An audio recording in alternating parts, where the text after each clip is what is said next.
Skydive Orange. Everything you need to know about us is on our website.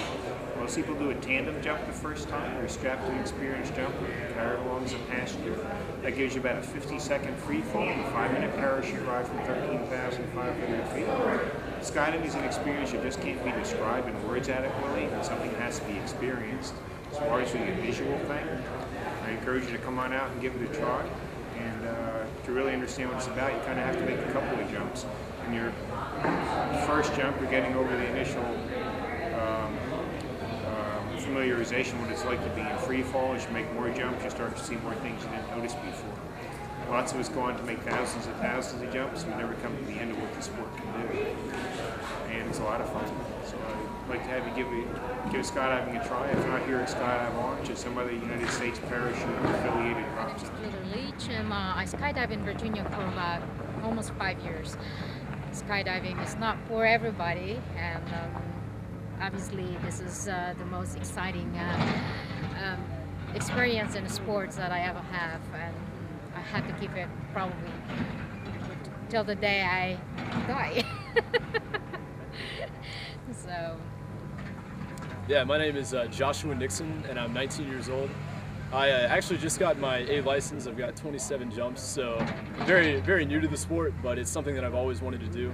I remember being little and watching videos on like, real TV, and just seeing footage of people doing it, and just like floating and just free, just like the freedom of movement you have, and just the kind of, I think, yeah, the feeling, but also just like the freedom to express yourself through doing it. You know, like especially just the freedom of movement. I mean, it's a feeling like nothing I've ever done, and I'd highly recommend it to anybody who's considering it, or even if you're not considering it, maybe you should.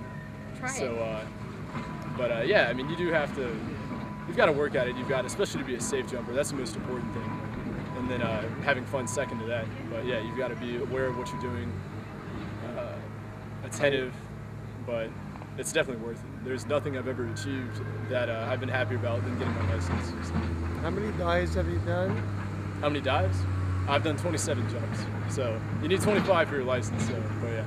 So you had to jump for your How many license. for your license? 25 for your license, for your A license, which is like the lowest designation. But yeah, I've done 2 jumps as a licensed jumper. So you're all Fairly new. Yeah, fairly new. So and obviously. what got you into it? Oh, me? Just freedom. Was somebody? Did you know somebody? I mean, I know a few people, but I mean, I've wanted to do it since I was probably about 12 or so. Just again, it was just watching videos of like seeing it on TV, seeing it in movies, seeing people doing it. And you said, oh. And it just looked like something insane and awesome, and it's definitely awesome. So.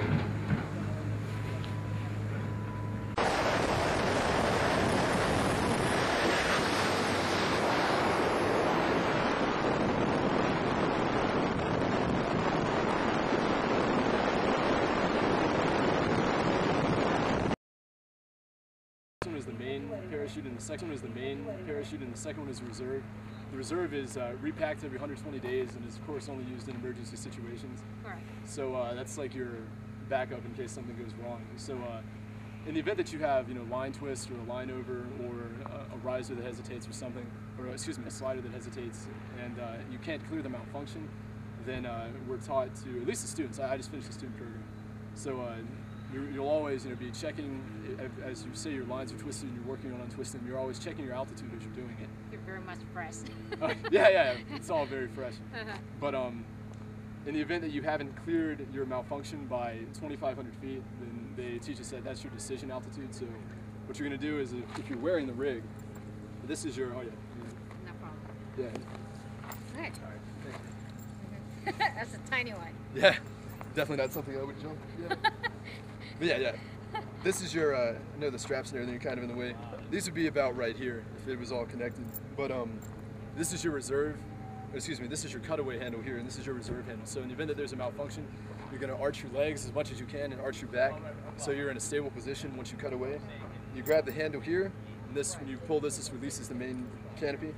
So you're going to lock your eyes onto the reserve handle, you grab here, pull, cut this away, and then immediately go to your reserve handle and pull that. And what the function of the reserve static line, No problem. This is the reserve ripcord. So when you pull the reserve Hold on, handle, this pin I releases. have to get that in the camera. Do that again. Oh yeah, when you pull the reserve handle, which is right here, it pulls this cable here, right here. You can see it there.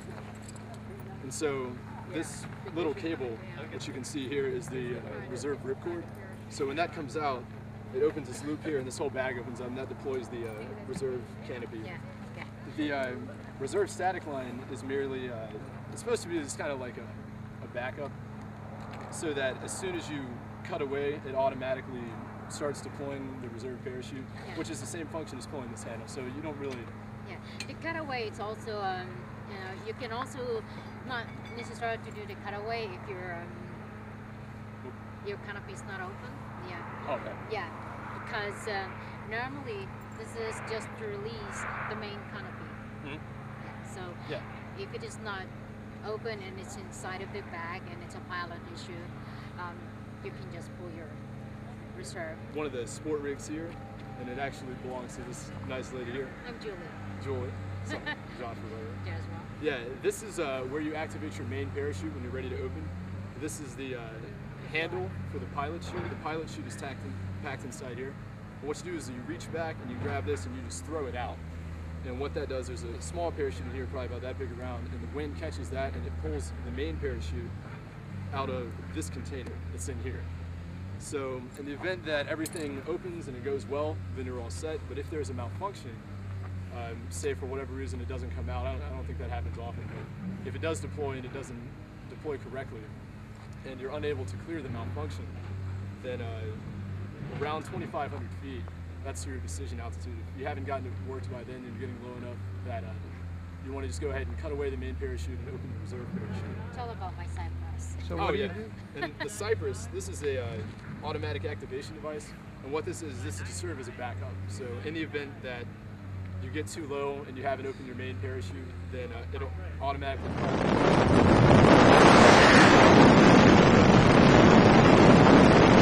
The automatic activation device, that will open the reserve canopy in the event that you haven't opened the main parachute below a given altitude. And I believe you can set it to whichever altitude you want. But in the event that you do, you are conscious and everything's going well, you deploy the main canopy and it doesn't deploy correctly, or you have a malfunction such as line twists or whatever that you can't clear. Below a certain altitude that reaches 2,500 feet, then it's best to just cut away the main parachute and go ahead and deploy the reserve parachute so that. Yeah, I think you and I have a different level of cutaway. Oh, yeah.